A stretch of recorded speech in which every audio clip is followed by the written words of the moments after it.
Hello and welcome to my easy to understand guide to Teen Vogue and audiences.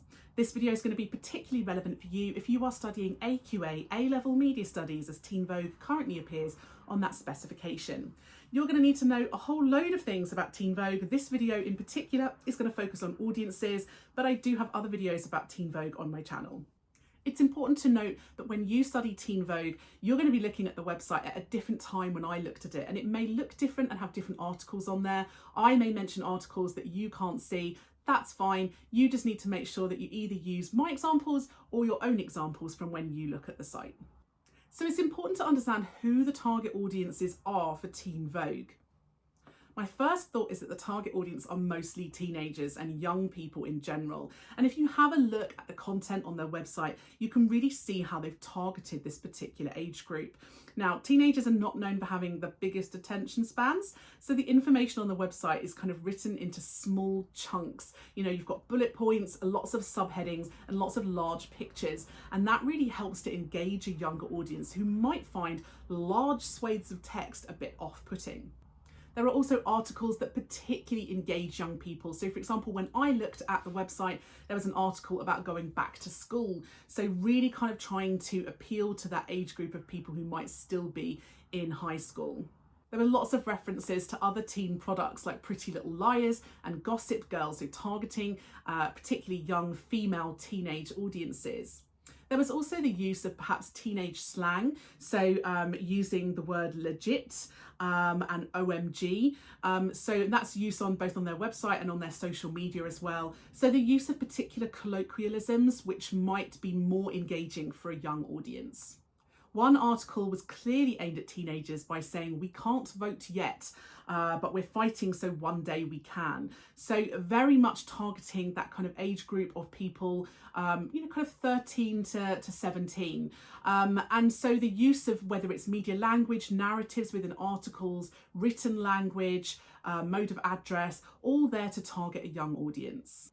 A lot of the teenage products referenced, like Pretty Little Liars, Never Have I Ever and Gossip Girl, are female-led cast in terms of their programmes. And so really clearly showing that also, as well as being a teenage audience, that it's predominantly a female audience for this online magazine. Lots of articles about women's rights, about women being sexually assaulted, about the kind of oppression that a lot of women are facing. There's also a huge number of articles about people who don't necessarily identify as female.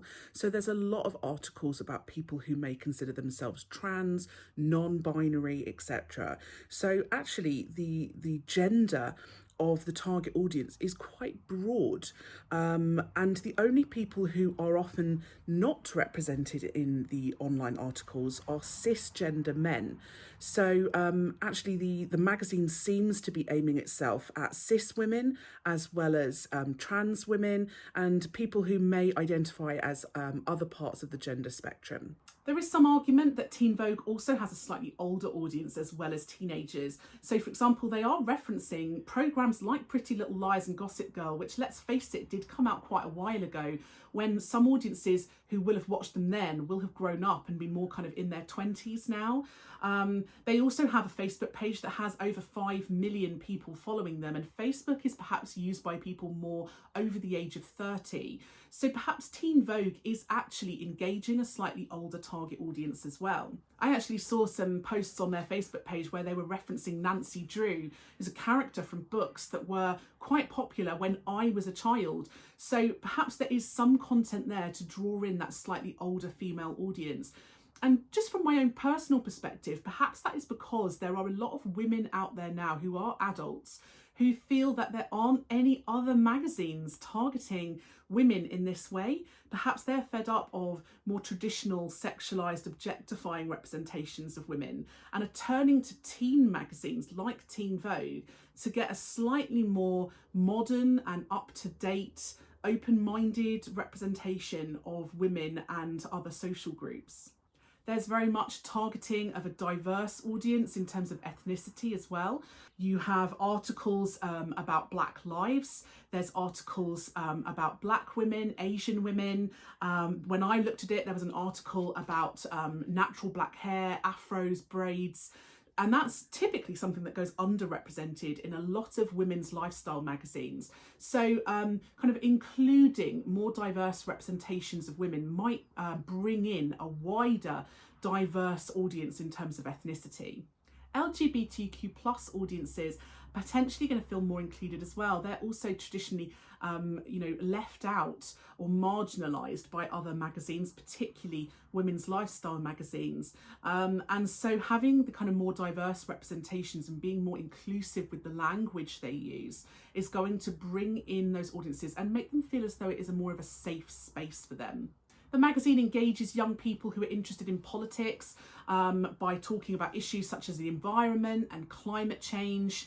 There was an article about dead fish in Florida and wildfires. So, bringing in audiences who are perhaps interested in quite wide, broad political issues. There's a lot of evidence that the audience for this magazine is reasonably educated. The articles themselves, use a range of quite complex language and jargon. There's lots of articles about politics and culture. There's articles about science, and they talk about things like COVID and the CDC and vaccinations. So perhaps suggesting that you may need a reasonable amount of cultural capital in order to understand and access some of the content on this website. There is some interactive content on the website, but also in particular on their social media pages to reflect the fact that young people tend to be more active audiences. So for example, there was a poll on Twitter that invites people to contribute to an article and some polls about vaccines. They also had a kind of live Q&A with the cover star on Instagram. So, inviting audiences to come and take part and to ask questions and to get involved. There's lots of entertaining content within the magazine as well, celebrities, TV, music, movies, style. So really trying to make the magazine entertaining as well as educational and informative. There are some elements of escapism in the magazine. So there were a couple of articles when I looked on there about having your perfect night in. There was also an article about buying accessories to go traveling with. So perhaps offering audiences a slight idea of a better life, something that they dream about. So that was my easy to understand guide to Teen Vogue and audiences. Don't forget to check out my channel for other magazines about Teen Vogue and the other A-level media studies set texts. And if you've got any comments or questions, just leave a little comment below and I'll see what I can do.